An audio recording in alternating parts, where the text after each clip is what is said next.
All right, so we are starting on Chapter 6, Section 2, Solving Systems Using Substitution. What that means is we are going to solve for one of our variables in the first equation, and then whichever variable we solve for in the first equation, we're then going to substitute into the second equation. So look at example 1 on page 372. Okay? We're looking at problem 1. What is the solution of the system? Use substitution. The first problem is y equals 3x and x plus y equals 32. So this is a pretty basic one. Oh, negative 32. Okay? Because the first equation, they've actually already solved for you. So what does y equal? 3x. Okay? So how are you going to solve the second equation? Well, see where that y is on the second equation? Yes, ma'am. We are going to substitute what they've given us in the first equation for y in for that y. So what is y? 3x. So x plus, and then instead of y, we're going to write 3x equals negative 32. Okay? Yep, so we just substitute whatever we've solved for y in the first equation into the second equation. So now we have x plus 3x, which is what? 4x. 4x equals negative 32. Did you add it with a 1? Okay? Yeah, an x by itself, a variable by itself, I thought it was 0. is no, it's not a 0. That means it has no value. Okay? So your x is understood 1 right in front of it. So 1x plus 3x is 4x. 4x equals negative 32. We solve for x. Divided by 4. Divided by 4. What does x equal? Negative 8. Okay? So that's example 1. That's okay. That's the first one we've done. We're going to do more. Oh, I got it now. Okay, so let me go back to explaining what we're looking at. So our initial problem was the first two lines, y equals 3x and x plus y equals negative 32. Okay, so how are we solving for x and how are we solving for y? Well, in the first equation, y equals 3x, they've already given us what y equals. So we don't have to do anything to the first equation.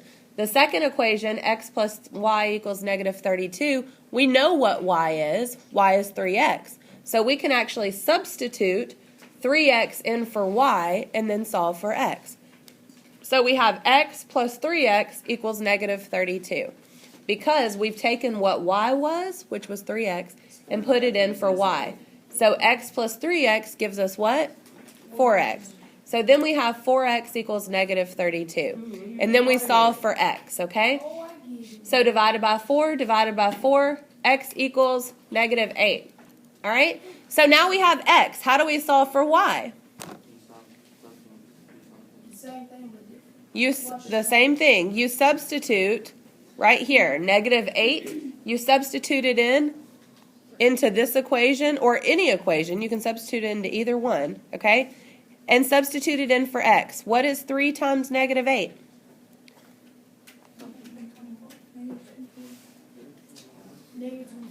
Okay, so what is y?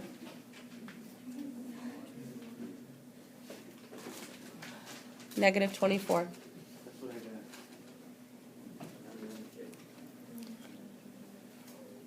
All right? You want us to do that for homework now? Do I want you to do that for homework? No, I am. Problem, not homework. I'm just recording so we can put this on YouTube so you can look at it later. That's why we're going through it so fast so you'll have the video. But okay, so I'm going to work through one more that's a little bit harder so you can have this one at home to look at, okay? This one is actually where you have to take something and you have to solve something in the first equation, and then once you solve it, substitute, okay? So let's clear this off. And we're looking at problem 2 on page 373. So problem 2 on page 373 gives you two equations, 3y plus 4x equals 14. And then negative 2x plus y equals negative 3. Okay, so which one of these would be easier to solve for one of your variables? Is there something, is there one of them that you see, if I move one thing, I'll already have a variable by itself? Yeah, the second equation. So negative 2x plus y equals negative 3. Can you real easily isolate one of those variables and get it by itself? Which one can you do? Which one can you get by itself pretty easy? The y. Okay? So how do you get y on one side of the equal sign by itself? You move the negative 2x. So how do you do that? You add 2x.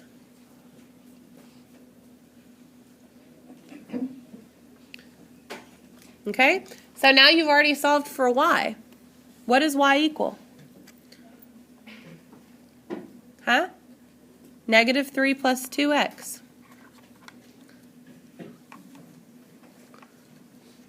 Okay, so now you know what y is. What do you do with that information?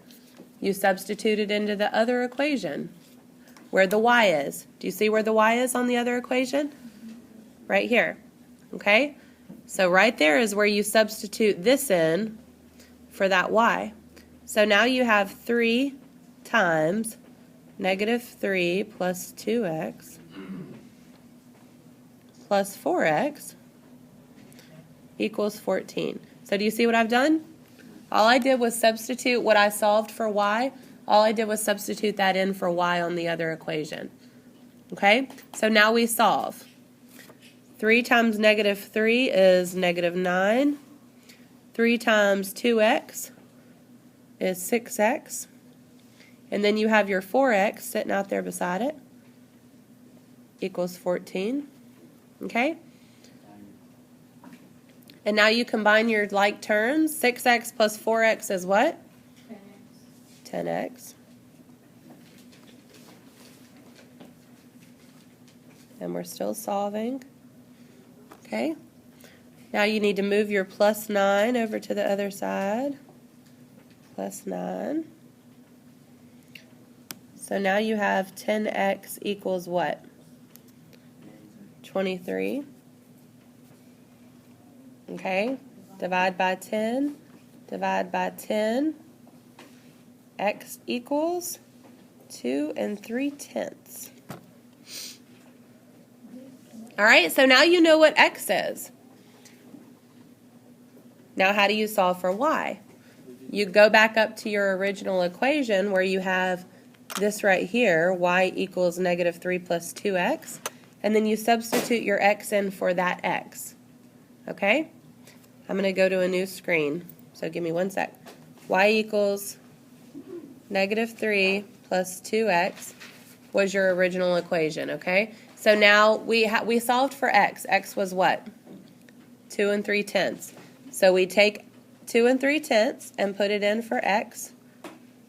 We leave everything else the same, and then we solve.